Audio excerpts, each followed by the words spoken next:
So what I've got here, I've got this kind of 3D card, and this turns on like a dial. So let's have a look at the stamp set. So I've used the whole of the stamp set here. Now, if you don't want the birthday bit, you can either take the ink off or cut that off and cover it.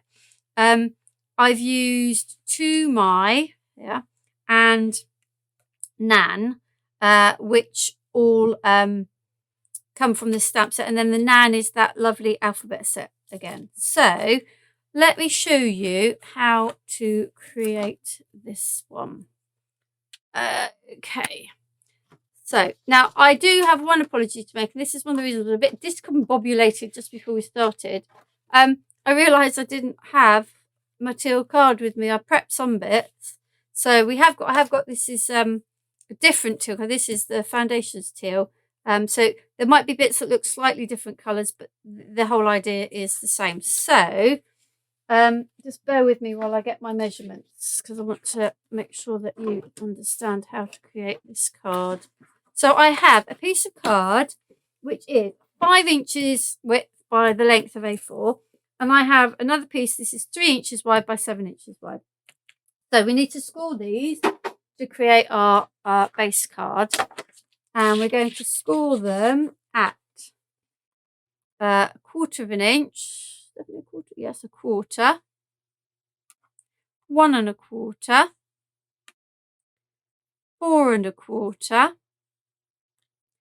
And 5 1/4. I have to write them down. I've got so many different measurements. So that's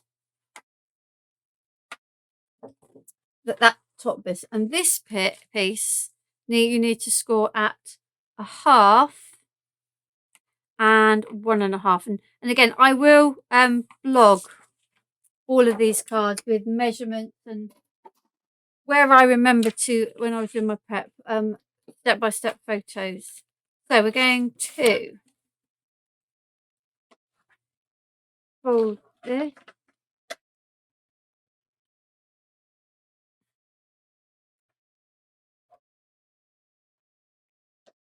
Okay, so this literally is going to fold like this. Now, the easiest way I found of sticking this is to stick it flat so that you know it's going to be in the right place. So I'm just going to put a bit of glue on here.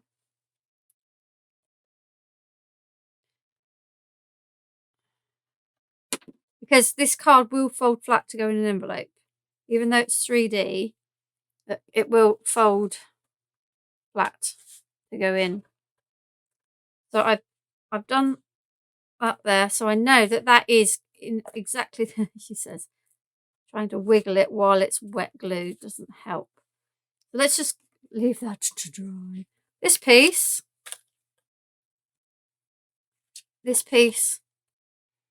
is going to create this bit, but I'm not going to stick that on yet because I have something I need to stick here and here, and I've realised I should have waited for this as well, but that's okay. That's okay. Right, I need my here we go, my oxide. So all of these bits are all created using an oxide background. And those are the 3 that I have used. Let me see what I've got: speckled egg, I've got cracked pistachio, and I've got peacock feathers. Now, you need a whole sheet of A4 for this, but it takes a little while to do, so I'm only going to do a little bit just to show you how I built up the colours, and then I've got a whole sheet that's ready. So I need my brushes. What have I got? It's kind of a speckled egg colour, isn't it? That's my peacock feathers, and cracked pistachio. We'll go with this one. Right, so start with the lighter speckled egg, and I am just going to put some sort of, I say random, I don't know that I can ever do anything really randomly, but just some blobs on round and about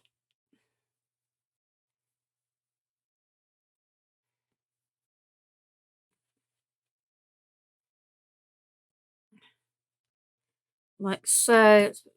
Here. There.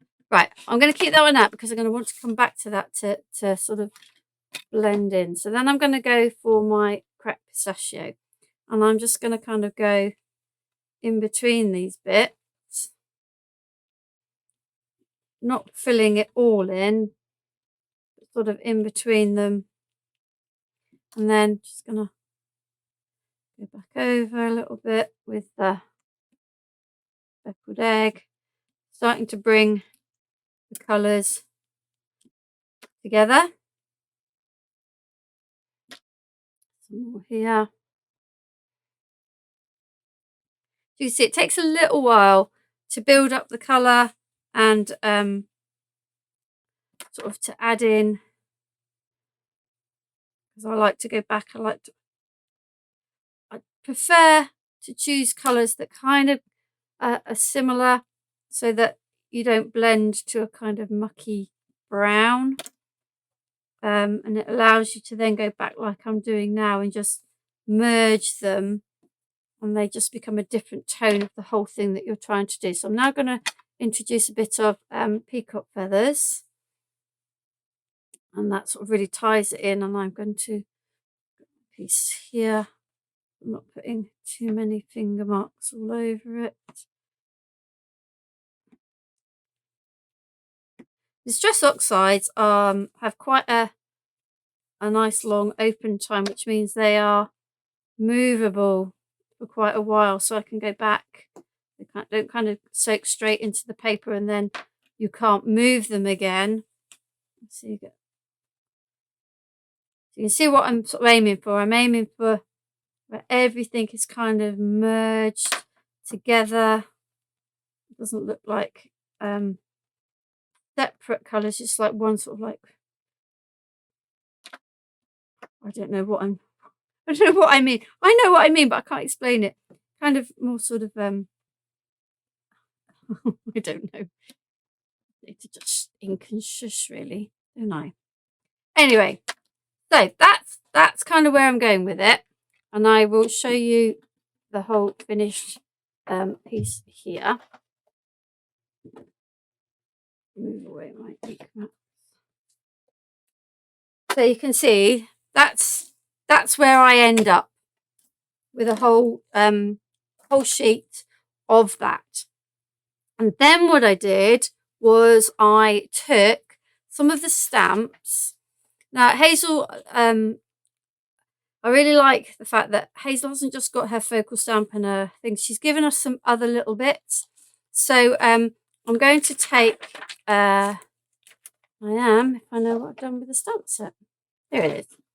So I am going to first of all take the fern leaf. Look, the fern leaf, and I am going to, and because I'm cutting out of this, I'm not, if I was doing this for on a art journal page, then I would be sort of focusing where I want to go, but this is just going to be cut up, so I'm just kind of randomly stamping. And again, I think I said earlier when I was stamping something on the stamp platform, this is me in stamping. This is just like, this is for mixed media. It's add texture. I don't mind if it's not pristine, which is probably why I struggle to do the whole lovely, nice, pristine stuff, because this is kind of more me. So you see I'm going all the way over, and I'm using the two lighter shades. I think I have some mess on my thing. The speckled egg and the cracked pistachio. So I've used that one. I'm going to use the little circles one and do the same. So speckled egg, and because this obviously has been drying for a while, this is layering up really nicely. So this lighter speckled egg is showing up on top of the the peacock feathers. Now, if it was wet, wetter, it wouldn't layer quite so well, and distress inks wouldn't layer quite so well. So it's always a good idea to at least heat set in between your layers. Okay, and then I am going to use this little one as well. And all this is doing is just adding some texture to my background. Okay, now I have one slight issue. I've realised I might have to just disappear off screen for a moment. I have a stencil set, and I know I put it in, but I'm not sure where I put it. So bear with me because it adds in a little bit more. Okay, so let's put those stamps there. I am just going to disappear for a moment. I think my probably hear me making lots of noise.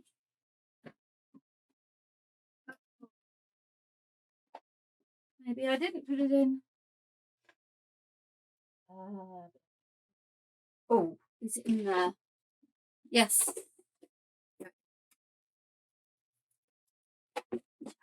Right, sorry about that. I'm back. Having just caused total chaos. Right, so these stencils are on the website. They are Elizabeth Craft Designs. It's the SO4A pattern stencil pack. They are just so gorgeously lovely and dinky. So these are my brushes that I was using earlier. I haven't cleaned them off. I'm not putting any more ink on them. And I am literally just using, because this is all very circular, I'm using the sort of bubble ones one. And I'm literally just going to go over wherever with my brush, helping to clean my brush, getting some of that ink off. It's also adding kind of more interest to this background. Okay, let's get the crap pistachio one in. When you're doing it through, it doesn't look like you're putting anything on. As soon as you move it away, you can see what it looks like. There we go. And then this is the Peacock Feathers one. So this is going to be darker. Doesn't have to be.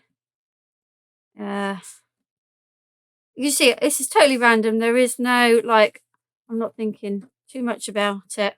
I'm just looking to see where I could do with a little bit more interest on my piece. And that's it. Right, so there we go. We have our background piece. Now, this is going to be used for this part, and this part. Okay, so I'm going to cut those first. So I'm going to just use, I haven't heat dried this, so I may well end up smudging it, but we're going to go with it. It's one of those days. Okay, so I'm going to cut that bit. And I'm going to mark out this bit because I can, just very aware that I have said an A4 piece, but it is quite on the edge of having enough to cut everything out that you need. So I'll tell you what I am going to do. What I need to make sure is that I have enough to cut the 2 circles out. So I am just going to make sure that I've got enough of the card to cut out my 2 circles, and that will do there. Okay, so I should have enough.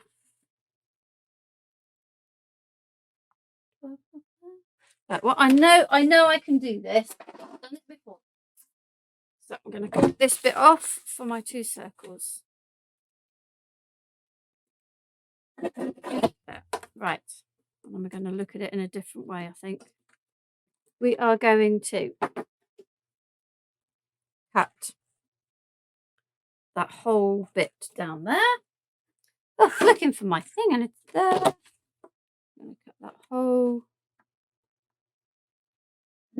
piece down there, and I know that that is the bit that's going to fit on the front. That bit is going to fit on there, and then this piece we're going to put, I'm going to put that right up to the end and cut it there. There we go.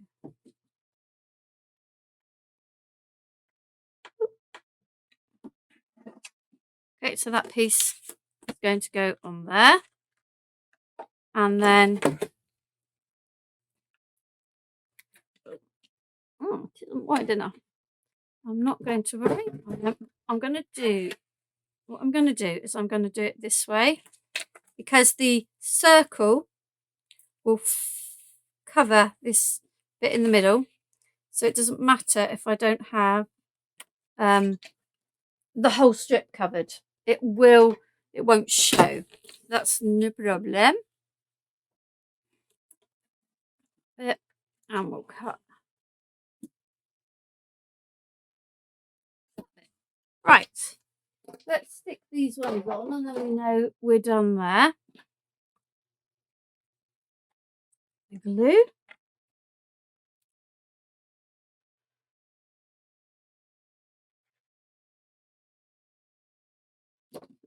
Is going on here, and then this bit is going on the back.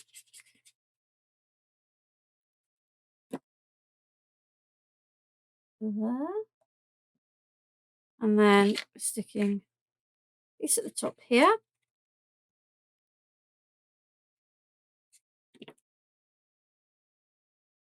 and a piece at the bottom there, and that bit in the middle will just be covered by that circle dial, not die.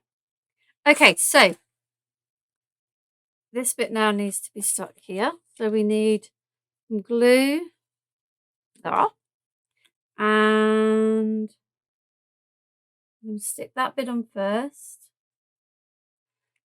like so, and then I'm going to put glue on this bottom bit, and then I'm going to flatten it that way. I need to get that bit flat to make sure this bit's going to stick as well. There we go. Make sure that we've got those in the right place. There we go, and then it goes back up like that.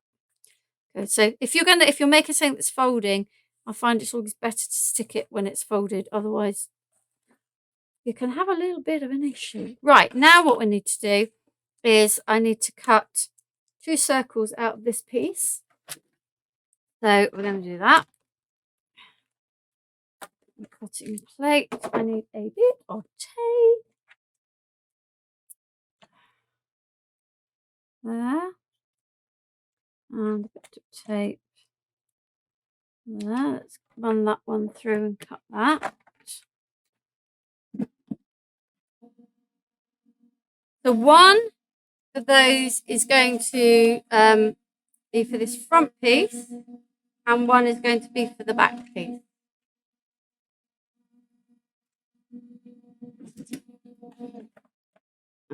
So that's one. Pop that one on out. And then that way.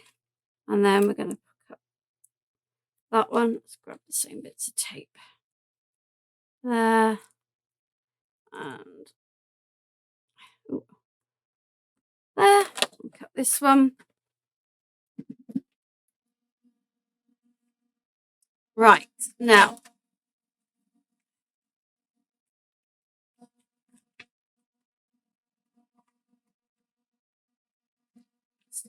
These little bits out. Okay. I also need something else that's out there. I need my crocodile. Oh, my big old path there. Right. Okay, let's remove all the bits that we don't need so that we don't get ourselves in a little mess. not difficult for me. Right, I'm going to need that. I'm going to need stamp. Right. Okay, so we need to create the dial mechanism. So, what I've already done is I've cut a larger circle out of the teal card and also out of a very thin grey board.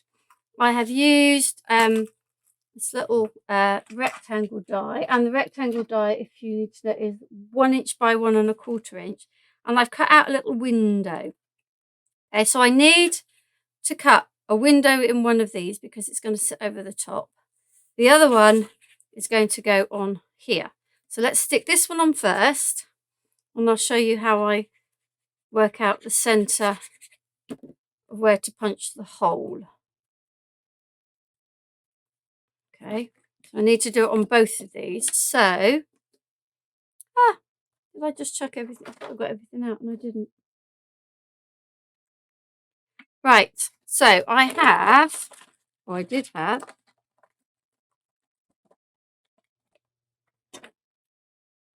okay, I'm going to grab one of these actually. This is why I'm not great at working in a mess. Oh, there they are. It throws me off. Right, so what I did is I cut the same, this is the big one, I cut the same circles out on paper, and then I folded them. Okay, so all I'm going to do is I'm going to lay my, how are we doing for time? Ooh. Lay my folded piece, and then the point is where the centre is. So I know that that's where I need to punch my hole. Okay, so that's where I need to get my crocodile, and I need to punch my hole. That one is for the back, and then this one is for the front. Okay, now I need to know, come on up, I need to know where to put my die on this front bit. So I've already cut it out of there, so I'm just going to draw around it. I'm taking my die and I'm just going, so I've got a little outer edge, same on the other, and then because you can see I did it here too, and then I kind of position my die as best I can, and it's never going to be exactly perfect in that little area, and then I am going to cut that out.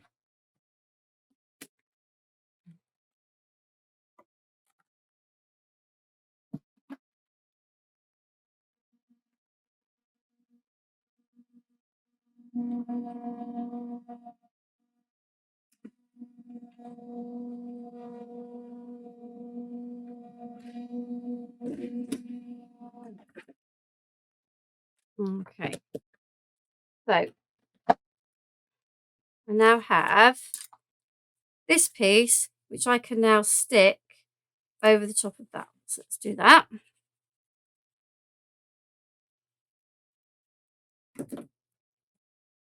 So this piece is going to line up over there. Okay, now this bit will sit on the top of here, and it did take me a little while to play around with this to know where to put each of the stamps. So, you know, if you want to just follow what I've done, then feel free. So I'm just going to grab the stamps now, and I'm using the Finesse waterproof die in rustic brown. Now what I'm doing is, because I know I want to go with my amazing up here, I'm putting a little, you can rub them out afterwards if you don't like them being there. So I'm going to do, and I probably am not going to get this done very well today, but because I'm rushing. So amazing is just going to go between there. Right, there's amazing. Okay. Now I then turn, so it's just past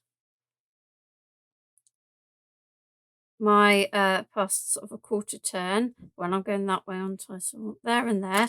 And this time I want beautiful.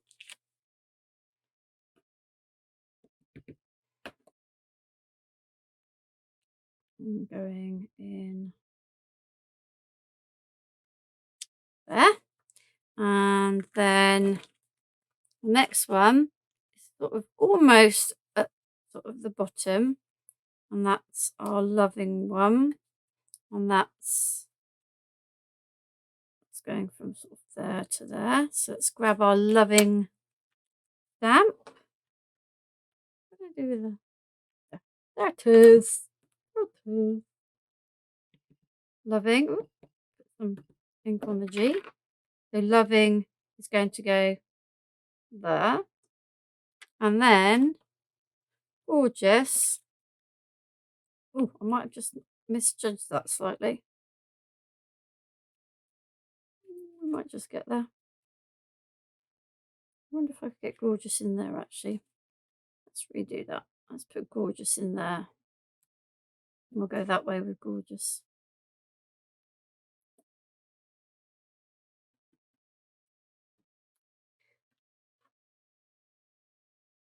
Slightly misjudged that going around, but hey ho, we can fix it. Okay, right. You don't even want to know where that's gone. Oh yeah. Right, and what do we say? Loving. Am I putting gorgeous? Well, let's go for it. Let's go for it. You get the idea. I will put more detailed sort of measurements on where I put things. So beautiful, gorgeous, loving. Right. So now we need to fix this so that it will turn. And so what I have done is I have a brad. And what I've done with a really small circle punch is I punched 6 out of grey board and stuck them together, then punched a hole in. And that acts like a washer. Okay. However, that's not going to work because I haven't stamped the top, have I? Let's get that done. I am going to do it in my stamp press.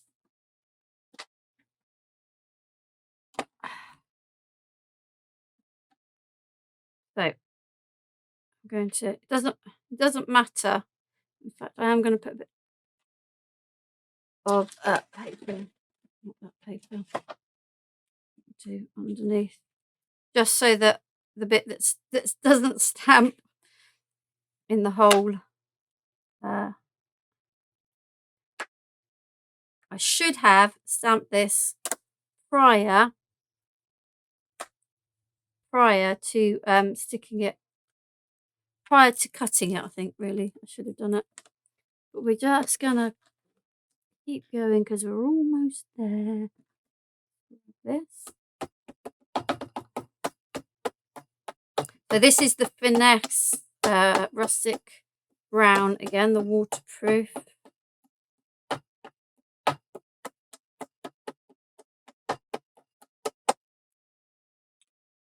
I'm going to go with this whether it does it first time or not, just because we are almost at the end.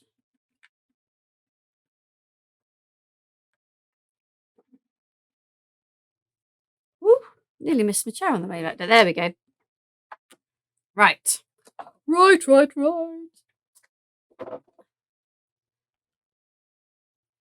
So let's go back to my little brad and my washer. So I need to put the brad through here. Then I need the washer. Then I need this back one. There it is. Oh, helps if it goes through the hole, doesn't it? Oh, it's because by trying to push it, I've opened the arms of the brad, and that's why I didn't want to go through. There we go. Okay, so this is now going to stick on here. So we're going to put glue on this bit, And that's why this bit will not move. And then because the washer is between this one and this one, it will allow the dial to turn.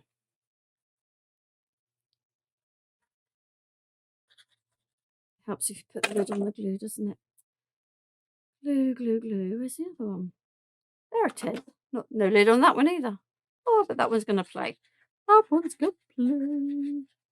Right, so I kind of want loving at the bottom, so we'll go like that. Press that on. And now this dial will turn. Gorgeous, loving, amazing, and probably is better to rub out the little bits, but hey ho. Let's plug on. So I've cut, using that lovely Sweet Pea alphabet die set, I've cut Nan to go here. So let's stick that on.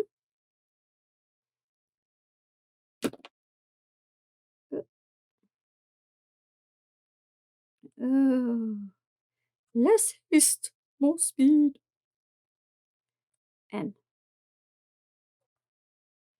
And an A.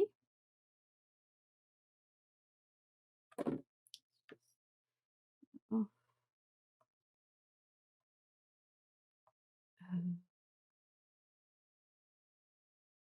Nothing wants to play today.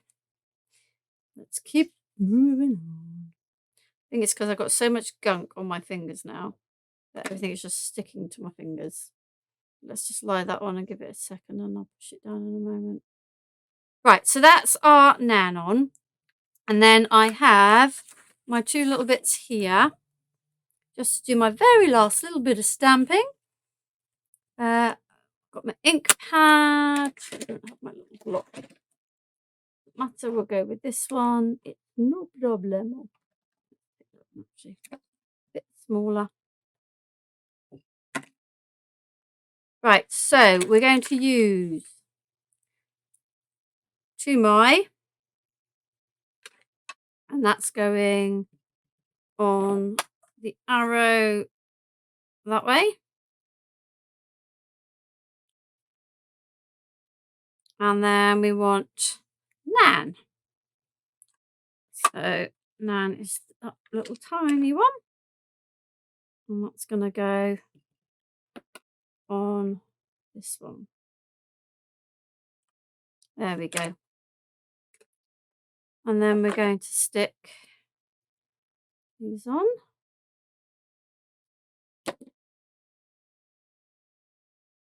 And there.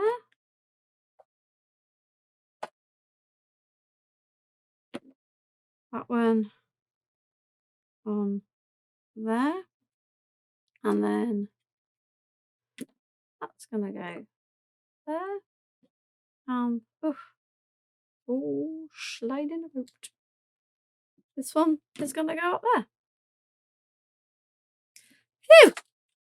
Phew! Oh, we got through it. Okay, so this is my little dial card using Hazel Eaton's All About the Girls stamp set and the Sweet Pea die set. I'm fiddling, and lots of lovely inky goodness with some distress oxides. So that's the third of the projects I managed to get through today.